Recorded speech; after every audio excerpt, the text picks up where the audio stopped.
मुंबईना अत्यंत महत्वाकांक्षी project गणाता coastal रोडने जोड़ता બોસ્ટ્રિંગ આર્ચ બ્રિજનું ઉદ્ઘાટન કરવામાં આવ્યું છે। મુંબઈના અત્યંત મહત્વાકાંક્ષી પ્રોજેક્ટ ગણાતા કોસ્ટલ રોડને જોડતા બોસ્ટ્રિંગ આર્ચ બ્રિજનું ઉદ્ઘાટન મુખ્યપ્રધાન એકનાથ શિંદે અને નાયબ મુખ્યપ્રધાન દેવેન્દ્ર ફડણવીસના હસ્તે કરવામાં આવ્યું। આ પ્રસંગે મુખ્યપ્રધાન એકનાથ શિંદે, નાયબ મુખ્યપ્રધાન દેવેન્દ્ર ફડણવીસ સહિત ભાજપના મોટા नेताओं विधानसभ्यो हाजर રહ્યા હતા। પરંતુ નાયબ મુખ્યપ્રધાન અજીત પવારની આ કાર્યક્રમમાંથી ગેરહાજરી ઉડીને આંખે પડતી તેવી હતી।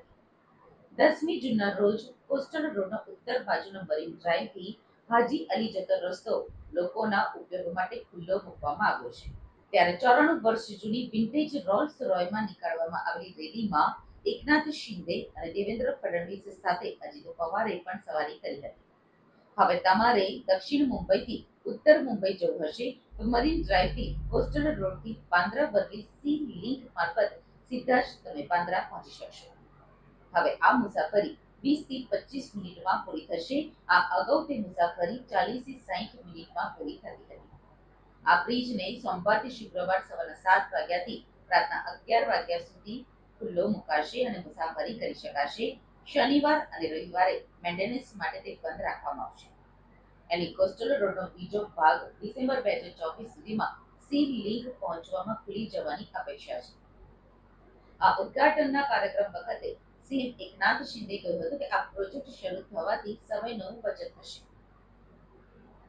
वेगळा मित्रपक्ष सुद्धा होता, या सगळ्यावरती चर्चा तुमची या पुण्याच्या उद्घाटनाच्या वेळी आता काय प्रतिक्रिया? मला अतिशय मनापासून समाधान आहे, कारण कोस्टल रोडच्या संदर्भात 25 वर्ष केवळ चर्चा व्हायची। देशात आणि राज्यात काँग्रेसचं सरकार होतं, मुख्यमंत्री दिल्लीत जायचे आणि हात हलवत परत यायचे, कधी परवानगी मिळाली नाही। मोदी सरकार आल्यानंतर मी स्वतः प्रयत्न केले, सगळ्या परवानग्या त्याच्या मिळाल्या। त्या मिळाल्यानंतर आमच्या समोर ऑप्शन होता, त्यावेळी MMRDA देखील आणि MSRDC देखील हा पूल करायला तयार होतं, पण त्यावेळी आमच्या मित्रपक्षाच्या आग्रहास्तव, उद्धवजींच्या आग्रहास्तव मी हे काम महानगरपालिकेला करण्याकरता दिलं आणि त्यानंतर या कामाची मध्यंतरी काय परिस्थिती होती आपण सगळ्यांनी बघितली। पण पुन्हा नव्याने सरकार आल्यानंतर शिंदे साहेबांच्या नेतृत्वात ज्या वेगानं हे काम आम्ही पूर्ण केलेलं आहे हे आपल्या सगळ्यांच्या नजरेसमोर आहे। त्यामुळे खऱ्या अर्थानं महायुतीच्या सरकारमध्येच सुरू केलं आणि महायुतीच्याच सरकारने हे काम पूर्ण केलेलं आहे। 100% केंद्र सरकार आणि राज्य सरकार दोन्हीकडे महायुतीचं हे श्रेय आहे असं मी या ठिकाणी म्हणेल। आणि सगळ्यात महत्त्वाचं की याच्यामध्ये ज्यावेळी उद्धवजींचं सरकार होतं त्यावेळी आमचे कोळी बांधव त्यांच्याकडे गेले होते की याचा स्पॅन वाढला पाहिजे, कारण आमच्या बोटी जाऊ शकत नाही।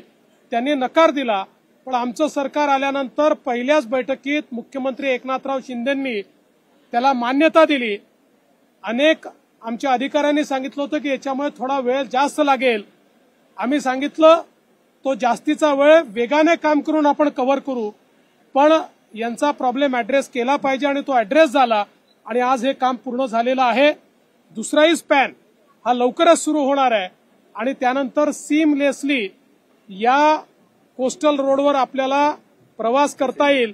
त्यामुळे मला अतिशय मनापासून आनंद आहे की ज्या कामाची आम्ही सुरुवात केली ते काम आज पूर्णत्वाकडे चाललेलं आहे।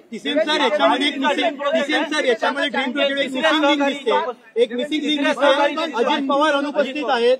अजित पवार तीन पक्षांना जोडणारा सेतू कुठे काही अडचणी आहेत? काही अडचण नाही आहे। दुसऱ्या कार्यक्रमात त्यांनी मलाही सांगितलं, यांनाही सांगितलं, त्याच्यामुळे काळजी करू नका। दादा याच रोडनी प्रवास करून जाणार। सेतू कुठे तीन पक्षांना जोडणारा सेतू, तीन पक्षांना जोडणारा सेतू ओला दुष्काळ ऐसा है, आपने जो बोला ऐसा है कि जो आपने बात यहाँ पर कही, मूल रूप से 25 सालों से ये प्रोजेक्ट ऐसे ही पड़ा हुआ था। लगातार देश में भी और प्रदेश में भी कांग्रेस की शरद पवार जी की सरकार होती थी, मुख्यमंत्री दिल्ली जाते थे, हमको न्यूज पढ़ने को मिलती थी, दिल्ली गए, बातचीत हुई, लेकिन कोई परमिशन नहीं मिलती थी। मोदी जी की सरकार आई, प्रदेश में महायुति की सरकार आई, मैंने स्वयं 1.5 साल तक 5 बैठकें दिल्ली में की और उसके बाद सारी परमिशंस इसकी हमको मिली। सारी परमिशंस मिलने के बाद इसके काम को शुरू करना था। उस समय हमारे सामने 3 प्रपोजल थे। महानगर पालिका थी, एमएमआरडीए था, हमारे मुख्यमंत्री उस समय एमएसआरडीसी के मिनिस्टर थे। तीनों काम करना चाहते थे, लेकिन उस समय हमारे मित्रों की मांग पर हमने ये काम महानगर पालिका को दिया। उन्होंने भी अच्छा काम किया, उनको भी मैं बधाई देता हूं। लेकिन बाद में आपने सबने देखा कि उस सरकार के कार्यकाल में जो बीच में सरकार आई थी, ये काम पूरा बंद था, एकदम ठप इस प्रकार से काम था, उसमें कोई गति नहीं थी, कोई तेजी इसमें नहीं थी। वापिस 2022 में हमारी सरकार आने के बाद शिंदे जी के नेतृत्व में हमारी सरकार ने जिस तेजी से इसको पूरा किया है, 90% काम हमने समाप्त किया है, 10% काम भी आगे में इसका समाप्त होगा। तो केंद्र में मोदी जी की सरकार और राज्य में महायुति की सरकार के कारण ही ये कोस्टल रोड यहाँ पर हुआ है। आज